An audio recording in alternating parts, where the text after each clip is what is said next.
और बताइए सर जी, क्या हाल चाल है? सब ठीक ठाक है?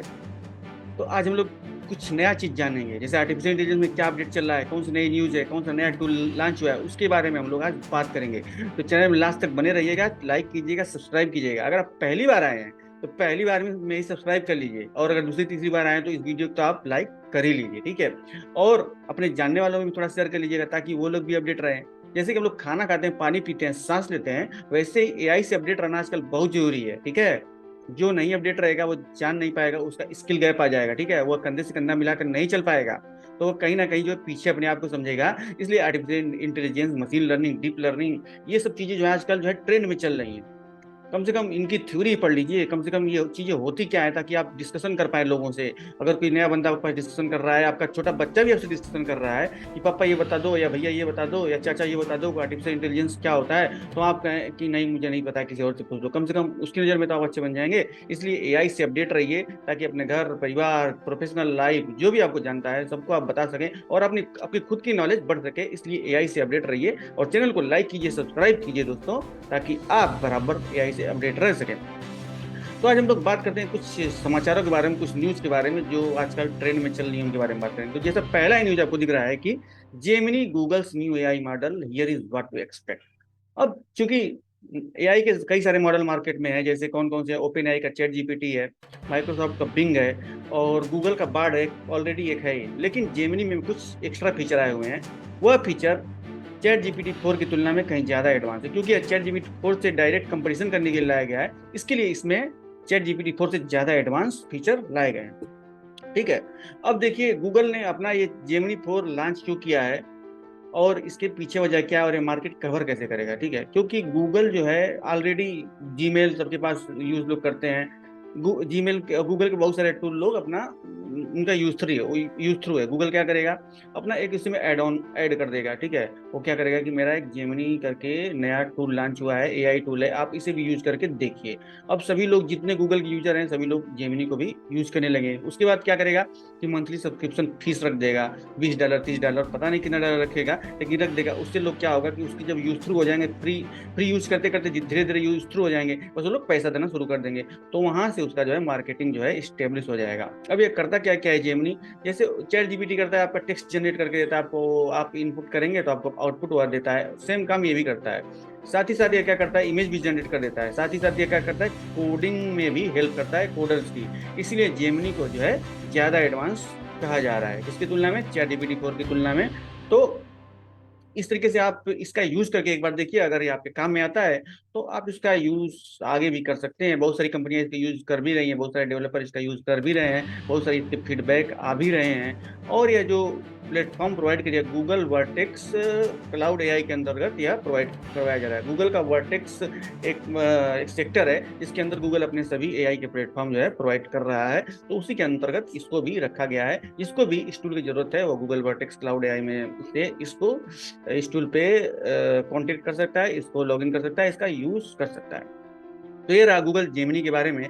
इसके बारे में और भी समाचार आते रहेंगे दोस्तों, हम धीरे धीरे आपको अपडेट देते रहेंगे। ये इसका कंप्लीट नहीं है, मतलब और भी जो आएंगे एड ऑन जो ऐड होगा, या जो आगे चल के इसमें कुछ इंप्रूवमेंट होगा, उसके बारे में हम लोग बताते रहेंगे। तो ऐसा देखा आपने कि जैसे जंगल में चैट जीपीटी पहले आया एक शेर की तरह, फिर उसके पीछे गूगल बार्ड आ गया, फिर उसके उसके बाद जो है बिंग आ गया, ठीक है। तो एक शेर को रहने कौन देना चाहता है? एक आदमी हमेशा जो है सर्वत्र राज्य नहीं कर सकता है, उससे कंपटीशन करने वाले बहुत लोग लगे रहते हैं। सिर्फ ऐसा नहीं है कि हमारी और आपकी लाइफ में ही है, ठीक है। टेक्नोलॉजी के फील्ड में ही देखिए, जैसे गूगल के अपनी सुंदर पिचाई, माइक्रोसॉफ्ट के सत्या नडेला, ओपन एआई के सैम अल्टमान, और मेटा के मार्क जकरबर्ग, इन सब लोगों में महाभयंकर युद्ध चल रहा है। और वहीं पे एक सोने पे सुहागा एक हो गया है, कौन ये इलॉन मस्क भी आ गए हैं, ठीक है। इस तरीके से 5-6 लोग हैं जो आपस में जो गुत्थम गुत्था मचाए हुए लड़ाई कर रहे हैं कि किसका मॉडल जो है सबसे ज्यादा अच्छा है, और कौन जो है मार्केट पे राज करेगा। अब राज कोई भी करे, लेकिन इसमें फायदा आम जनता के है। फायदा होगा कैसे? क्योंकि अब सभी कंपनियां लड़ाई करेंगी, सभी लोग अपना अपना चैट बोट लॉन्च करेंगे, ठीक है। तो उसमें नए नए जो है जॉब के अवसर मिलेंगे। इसलिए कह रहे हैं कि आपको एआई से अपडेट रहना चाहिए, आर्टिफिशियल इंटेलिजेंस में जो स्टडी है वो कंटिन्यू करना चाहिए। मशीन लर्निंग क्या होती है, डीप लर्निंग क्या होती है, मैथमेटिक्स का भी उसमें थोड़ा यूज होता है, वो भी आपको पढ़ना चाहिए। अगर आप पहले पढ़ना छोड़ दिए हैं, अगर ये सोच रहे हैं कि मैं तो बहुत 10-15 साल पहले पढ़ा था, अब क्या पढ़ूंगा, तो आप अभी भी कर सकते हैं, क्योंकि ये इतना टफ नहीं है, ठीक है। जो जब आप अपना प्रोग्रामिंग कर सकते हैं, जब आप नेटवर्किंग कर सकते हैं, या आप सपोर्ट में भी हैं, किसी भी प्रोफाइल में हैं, तो आप जो है आर्टिफिशियल इंटेलिजेंस सीख सकते हैं। अगर आप बीटेक नहीं भी हैं, टेक्निकल डिग्री आपके पास नहीं भी है, नॉर्मल डिग्री है, तब भी आप आर्टिफिशियल इंटेलिजेंस सीख सकते हैं। बस आप में सीखने की जो है थोड़ा सा जज्बा होना चाहिए। हिम्मत करे इंसान तो क्या हो नहीं सकता। कौन कहता है कि आसमान में चेर नहीं हो सकता, एक पत्थर तो तबीयत से उछालो यारो। तो दोस्तों ये रहा कि जेमिनी के बारे में। और देखिए दूसरा न्यूज क्या है। दूसरा न्यूज है आपका, 4 in 5 Indian professional believe AI will change the way they work. ठीक है, अब इंडियन प्रोफेशनल ऐसा महसूस कर रहे हैं कि आर्टिफिशियल इंटेलिजेंस उनकी जो है वर्किंग जो कैपेसिटी है, ठीक है, या परफॉर्म करने की जो उनकी कैपेसिटी है, उनका परफॉर्मेंस वो है इंप्रूव कर देगा, उनका परफॉर्मेंस बढ़ा देगा। अब बहुत सारे लोग डर भी रहे हैं कि आर्टिफिशियल इंटेलिजेंस उनकी जॉब लेके चला जाएगा। इस तरीके से लोग डिलेमा में है, दुविधा में है कि आर्टिफिशियल इंटेलिजेंस आखिर कर क्या रहा है। ठीक है, कहीं कोड, कहीं डेवलपर के लिए कोड बना दे रहा है, कहीं कंटेंट राइटर के लिए कंटेंट क्रिएट कर रहा है, कभी कहीं इमेज क्रिएट करने वालों के लिए इमेज क्रिएट कर दे रहा है। ठीक है, वहीं हेल्थ के फील्ड में भी अपना अलग से कीर्तिमान स्थापित कर रहा है। रियल एस्टेट के फील्ड में अपना अलग से कीर्तिमान स्थापित कर रहा है। फैशन में भी आ गया है। ठीक है, हर जगह आर्टिफिशियल इंटेलिजेंस का बोलबाला है। इसीलिए जो है सब लोग डर रहे हैं। कुछ लोग तो उसको आर्टिफिशियल इंटेलिजेंस को अपना मित्र भी मान रहे हैं, मतलब दोस्त मान रहे हैं। कि जैसे कि जो ईमेल नहीं लिख पाता था, जो कवर लेटर नहीं लिख पाता था, या जो ब्लॉग नहीं लिख पाता था, ठीक है, वो सभी लोग कह रहे हैं कि आर्टिफिशियल इंटेलिजेंस आने से, एआई आने से उनका जो है बहुत ही भला भला हुआ है और उनके लिए यूजफुल है, उनका एक फ्रेंड की तरह है। तो दोस्तों किसी भी तरीके से इसको डरना नहीं चाहिए। आपको याद होगा जब पहली बार कंप्यूटर आया था, इंटरनेट आया था, लोग उसे डर रहे थे। लोग कह रहे थे कि यार ये बुढ़े बुढ़े लोग बैंक में काम करते हैं, उनको तो कंप्यूटर चलाना आएगा ही नहीं, वो लोग कैसे सीखेंगे, उन लोगों की नौकरी चली जाएगी। लेकिन क्या हुआ, उन लोगों ने सीखा। ठीक है, नौकरी के लिए मतलब पेट पालने के लिए सबको सीखना ही पड़ता है। इसीलिए अगर आपको अपना पेट पालना है, अगर आपने घर परिवार की सेवा करना है, अपने देश की सेवा करनी है, तो आपको आर्टिफिशियल इंटेलिजेंस जो है दोस्तों सीखना पड़ेगा।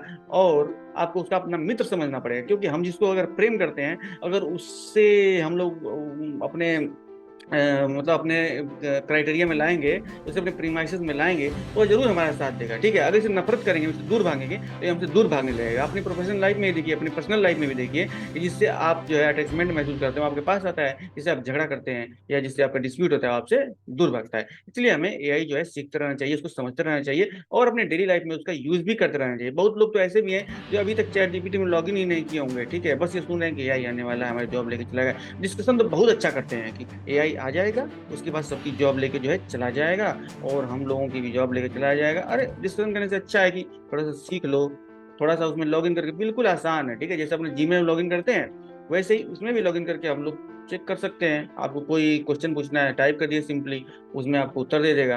आपको अगर कुछ जैसे रेसिपी बनाना सीखना है, तो उसमें टाइप कर दीजिए, आपको सिंपली उत्तर दे देगा। ठीक है, आपको अगर जिम करने जा रहे हैं, फिटनेस से रिलेटेड आपको कुछ अगर रिक्वायरमेंट है, तो उसमें टाइप कर दीजिए, आपको सिंपली वह उत्तर दे देगा। इस तरीके से आपका बहुत तरीके से आपका वह हेल्प कर सकता है।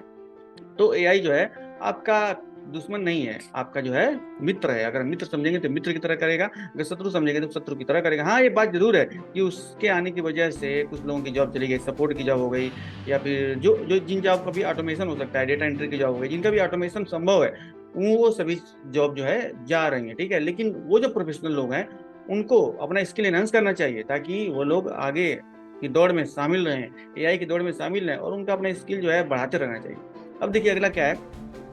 Now Hindi publisher bearing AI and take firm from using content without permission. Hindi publisher जैसे अमर उजाला हो गया, नवभारत टाइम्स हो गया, दैनिक जागरण हो गया, ये लोग ये कह रहे हैं कि जो आर्टिफिशियल इंटेलिजेंस या चैट जीपीटी या बड़े बड़े जो लार्ज लैंग्वेज मॉडल हैं, उन उनके द्वारा इनकी इंफॉर्मेशन जो है बिना किसी मतलब बिना किसी आदेश के, बिना किसी ऑर्डर के, ये लोग जो है बिना उठा ले रहे थे, वहां से जो है इंफॉर्मेशन इनकी फेच कर ली जा रही थी। तो वो लोग ये कह रहे हैं कि इनकी बिना परमिशन के जो है इनका जो लेख होता है, या इनका जो एडिटोरियल होता है, या इनके जो न्यूज होते हैं, उनको जो है ना फेच किया जाए। अगर आपको फेच करना है, अगर आपको इन्फॉर्मेशन चाहिए, तो इनसे बाकायदा परमिशन ली जाए, परमिशन के बाद ही इनसे जो है इनका इंफॉर्मेशन लिया जाए। तो इस तरीके से ये कुछ रूल्स एंड रेगुलेशन जो है लगाए जाने वाले हैं इंडिया में भी, और विदेशों में, यूरोप में, यूएस में बहुत सारे रूल्स एंड रेगुलेशन लग भी चुके हैं दोस्तों। तो इस तरीके से ये बहुत अच्छा भी है कि जिनके कंटेंट ओरिजिनल है, उनका कंटेंट ओरिजिनल ही रहेगा,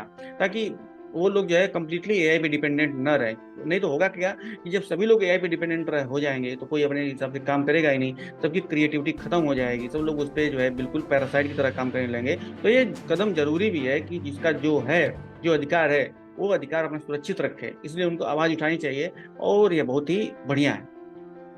अब देख लेते हैं अगला क्या है। Authors will have to declare AI generated content for e books published on Amazon. अभी हुआ क्या है, चैट जीपीटी के आने से, गूगल बार्ड के आने से, बिंग के आने से, जो लार्ज लैंग्वेज मॉडल हैं उनके आने से हुआ क्या है कि ई बुक की बाढ़ आ गई है। जो चाहिए वो जो है ऑथर बन जा रहा है, राइटर बन जा रहा है, ठीक है, और अपनी किताब लिख दे रहा है और जो है प्लेटफॉर्म पे डाल दे रहा है, और उनकी किताब जो है चाहे बिके चाहे न बिके, मतलब बहुत सारी भीड़ हो गई है।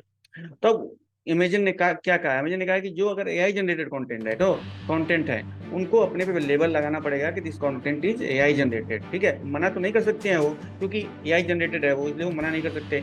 और लेकिन जो बुक है या जो भी कंटेंट है उनको ये लेबल लगाना पड़ेगा कि this content is AI generated. इससे जो डिफरेंशिएट हो जाएगा कि कौन जो है ओरिजिनल लिखा हुआ है और कौन सा कंटेंट जो है एआई जनरेटेड है। ठीक है, इस तरीके से बहुत सारे रूल्स एंड रेगुलेशन चल रहे हैं, बहुत सारे रूल्स एंड रेगुलेशन आने वाले हैं। इससे बहुत लोगों का फायदा भी होगा, बहुत लोगों का नुकसान भी होगा। हाँ, लेकिन जो लोग, जिनके पास ओरिजिनल ज्ञान है, जिनके पास ओरिजिनल नॉलेज है, उनका कहीं कोई भी नुकसान नहीं होगा। चाहे आर्टिफिशियल इंटेलिजेंस रहे, आ जाए, चाहे उसका बाप भी आ जाए, तब भी उसका कोई नुकसान नहीं होने वाला। जैसे कि नर्सिंग की जॉब हो गई या डिलीवरी बॉय की जॉब हो गई, इनका क्या कोई बिगाड़ सकता है? ठीक है, इनको कभी जॉब का खतरा है ही नहीं। जहाँ पे ह्यूमन इंटरेक्शन रिक्वायर है, वहाँ पे कोई जॉब का खतरा नहीं, उन्हें कोई डरने की जरूरत नहीं है, बल्कि उन्हें तो एआई का यूज करके और अपने काम को आसान बनाने के लिए सीखना चाहिए, ताकि वो लोग अपनी जॉब को किस तरीके से मैनेज करें, किस तरीके से और आसान बनाया जाए, ताकि उनका परफॉर्मेंस इंप्रूव हो, उनका जो है इम्प्रूवमेंट हो, उनके रेटिंग बढ़े, और उनको जो है सैलरी अच्छी मिले। अब जो सेल्स प्रोफेशनल हैं वो भी एआई का यूज कर सकते हैं इसके लिए, अच्छा ईमेल लिखने के लिए, सेल्स पिच जनरेट करने के लिए, पीपीटी बनाने के लिए। बहुत ही अच्छा मौका है, ऐसा नहीं कि बस जॉब ही चली जाएगी। ये तो आपका जो है, आपकी जॉब में चार चांद भी लगा सकता है, आपको परफॉर्मेंस इंप्रूव भी करवा सकता है, आपकी सैलरी बढ़ा सकता है। अगर आप इसको पॉजिटिवली लेंगे तो होगा, निगेटिवली लेंगे तो आपका कुछ नहीं हो सकता है दोस्तों। इसलिए हमेशा जो है हम लोगों को पॉजिटिव रहना चाहिए। तो अगला न्यूज है दोस्तों, enhancing diagnostic and treatment decision using AI in telemedicine. ठीक है, टेलीमेडिसिन का यूज करके हम लोग मरीज के सिम्टम्स को रीड कर सकते हैं, मरीज के सिम्टम्स के बारे में हम लोग एनालिसिस कर सकते हैं, और मरीज को हम लोग इंस्ट्रक्शन दे सकते हैं, प्रिस्क्रिप्शन प्रोवाइड कर सकते हैं, जो उस रोज रोग से रिलेटेड जो डॉक्टर होंगे उसको प्रिस्क्रिप्शन वो लोग तैयार कर सकते हैं। ठीक है, तो जो टेलीमेडिसिन का ऐप होता है, उसको पहले लार्ज लैंग्वेज मॉडल, मतलब बहुत बड़ी संख्या में डेटा के पे उसको ट्रेंड किया जाता है। ठीक है, जैसे डायबिटीज का हमें टेलीमेडिसिन का ऐप बनाना है, एआई का ऐप बनाना है, तो सबसे पहले उस ऐप को पहले डायबिटीज के डेटा पे पहले ट्रेंड किया जाएगा, जो कि बहुत बड़ी संख्या में डायबिटीज के लक्षण क्या होते हैं, डायबिटीज के मरीज के सिम्टम्स क्या होते हैं, और जो डायबिटीज के जो डॉक्टर होंगे, जो स्पेशलिस्ट डॉक्टर होंगे, उनके द्वारा इनपुट ले करके पहले उस मॉडल को ट्रेंड किया जाएगा, डीप लर्निंग यूज करके, मशीन लर्निंग का यूज करके, एआई एल्गोरिथम का यूज करके पहले उस मॉडल को ट्रेंड किया जाएगा। जब मॉडल ट्रेंड हो जाएगा, उसके बाद ही क्या होगा, जब वो ऐप कंप्लीटली तैयार हो जाएगा, उसके बाद मरीज से उसका सिम्टम्स उस ऐप के जरिए लिया जाएगा। मरीज ने अपना सिम्टम लिख दिया कि मुझे ये चीजें हो रही है, उस सिम्टम को पहले टेलीमेडिसिन ऐप स्टडी करेगा। स्टडी करने के बाद मरीज को, अगर इनिशियल फेज में है तो उसको कुछ प्रिकॉशन करने के लिए कहेगा। अगर उसको ये लगता है कि इसको प्रिस्क्रिप्शन की जरूरत है, तो वो डेटा जो है डॉक्टर के पास जाएगा, और डॉक्टर उस कंप्लीट पेशेंट के इनपुट को एक क्लिनिकल नोट तैयार करेगा, और पेशेंट के लिए जो प्रिस्क्रिप्शन होगा उसको तैयार करके उसको भेज देगा। इससे होता क्या है कि जो है एरर होने की संभावना कम से कम होती है। नहीं तो क्या होता है कि मरीज बोलता कुछ है, डॉक्टर समझता कुछ है। ठीक है, और कई बार पेशेंट का सही से ट्रीटमेंट भी नहीं हो पाता है। तो इस तरीके से जब लार्ज नंबर में डेटा रहेंगे, उसी सिम्टम से रिलेटेड रहेंगे, तो उसका जो है एक्यूरेट रिजल्ट आ सकता है, और अच्छे से उसका प्रिस्क्रिप्शन हो सकता है। तो इसको कहते हैं हम लोग मशीन लर्निंग। ठीक है, मशीन लर्निंग में क्या होता है, रोग का क्लासिफिकेशन होता है, मतलब डिसीज का क्लासिफिकेशन होता है कि यह किस लेवल का डिसीज है, लेवल 1 का है, लेवल 2 का है, लेवल 3 का है। ठीक है, अब आता है डीप लर्निंग पे। डीप लर्निंग क्या करता है, जैसे एक्सरे को स्कैन करता है, ठीक है, या रेडियोलॉजी के थ्रू उसको सिम्टम्स पहचानता है। मान लीजिए किसी को कैंसर है, ठीक है, अब वो चाहता है कि